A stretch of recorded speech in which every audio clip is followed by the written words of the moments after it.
Hey guys, so welcome back, and this is how to integrate ClickUp with Google Calendar. So guys, first thing, just simply go to your ClickUp and just simply select your icon or your profile icon in the top left corner and go for the settings over here.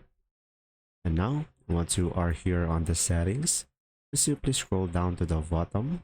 You should be able to see here calendar. So just simply select this one, and after that just simply choose Google Calendar over here, and now just simply select connect, and after that just simply sign in into your Google account that you want to integrate the Google Calendar with, and just simply select continue, and just simply select this one, scroll down and click on continue, and after that just simply wait for the ClickUp to integrate your Google Calendar.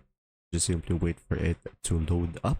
Now guys, if you want to see your calendar, just simply select this icon over here beside your profile, which is the quick action menu. You should be able to see your calendar, and as you can see, you should be able to view your Google Calendar over here. And that's simply about it. I hope this video helped you understand more. If you do, leave a like, and thanks for watching.